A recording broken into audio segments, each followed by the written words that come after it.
Hello dear student. तो आज हम स्टार्ट करने वाले हैं अपने क्लास 11th का चैप्टर फर्स्ट, जिसका नाम है the living world. The living world में हम अपने लिविंग ऑर्गेनिज्म के क्या कैरेक्टर हैं, क्या डिफाइनिंग फीचर्स हैं, उनको स्टडी करने वाले हैं। कैरेक्टर्स की बात कर ली जाए तो जैसे growth, reproduction, metabolism, cellular organisation and consciousness, ये सब कैरेक्टर्स हैं जो बताते हैं कि ये एक लिविंग ऑर्गेनिज्म रहेगा। लेकिन क्या कैरेक्टर्स का होना डिफाइनिंग फीचर को बताता है?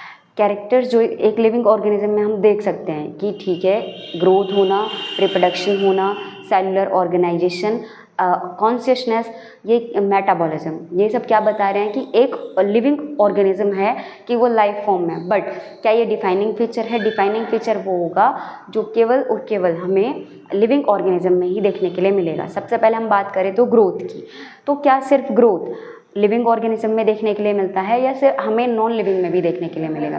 ग्रोथ की अगर हम डेफिनेशन देखें तो ग्रोथ नंबर में भी इंटरनली, ठीक है, इंटरनली और एक्सटर्नली लिविंग ऑर्गेनिज्म में हो रही है।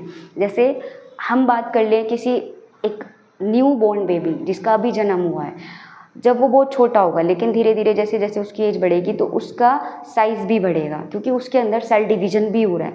ठीक है, उसके अंदर क्या होगा? सेल डिवीजन, जिसकी वजह से उसका जो बॉडी मास है उसमें इंक्रीमेंट होगा। ठीक है, सेल डिवीजन हम दो टाइप से देखते हैं। सेल डिवीजन जिसमें कि नंबर में भी डिवीजन हो रहा है, प्लस उसके मास में भी डिवीजन, मास में भी इंक्रीमेंट होगा।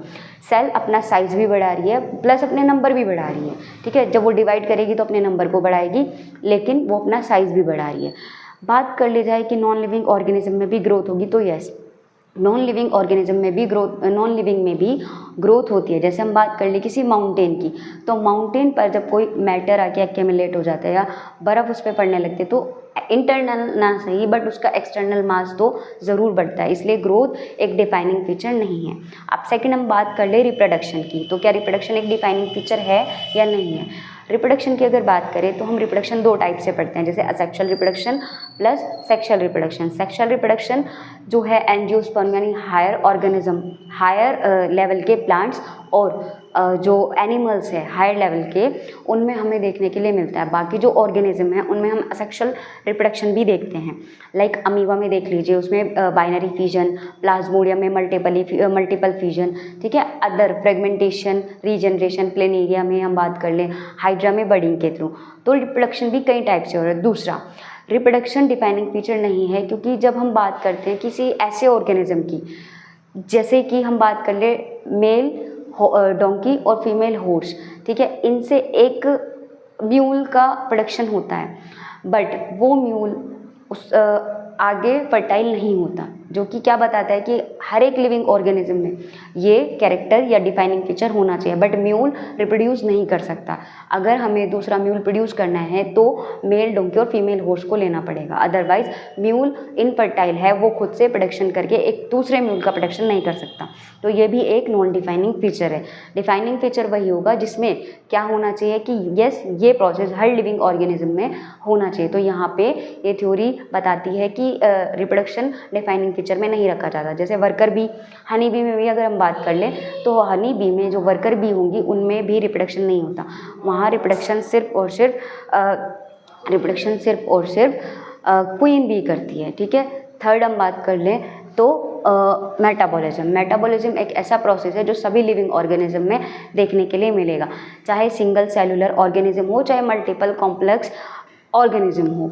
आपको मेटाबॉलिज्म यानी कैटाबॉलिज्म एंड एनाबॉलिज्म की रिएक्शन हर एक सेल में देखने के लिए मिलती है, इसीलिए इसको हम डिफाइनिंग फीचर के अंदर रखते हैं। ठीक है, चौथा है हमारा सेलुलर ऑर्गेनाइजेशन। एक लिविंग ऑर्गेनिज्म का मतलब एक कंपोनेंट जो उसके लिविंग एंटिटी को बताता है कि यस, ये एक लिविंग ऑर्गेनिज्म है, तो वो क्या होता है? Cell. Without cell living organism का फॉर्मेशन नहीं हो सकता। एक सिंगल सेल की कैपेसिटी भी होती है कि वो सारी वाइटल एक्टिविटीज़ जो एक ह्यूमन, जो कि सबसे कॉम्प्लेक्स है, वो परफॉर्म कर रहा है, वो एक सिंगल सेलुलर ऑर्गेनिज्म में भी परफॉर्म हो सकती है। तो cellular organisation is the defining feature of living organism.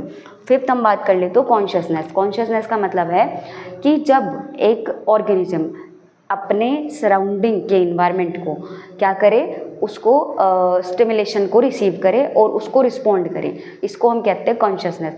Self consciousness अलग है, ये डिफाइनिंग फीचर में नहीं आएगा, जबकि कॉन्शियसनेस एक डिफाइनिंग फीचर में आएगा। अपने आसपास के एनवायरनमेंट को सेंस करना, ठीक है, और उसको रिस्पॉन्ड करना is known as consciousness. Self consciousness सभी ऑर्गेनिज्म में देखने के लिए नहीं मिलता, ये किसी किसी ऑर्गेनिज्म में देखने के लिए मिलेगा, इसलिए डिफाइनिंग फीचर नहीं है, ठीक है। इसके बाद हम बात कर लें तो बायोडाइवर्सिटी। What is biodiversity?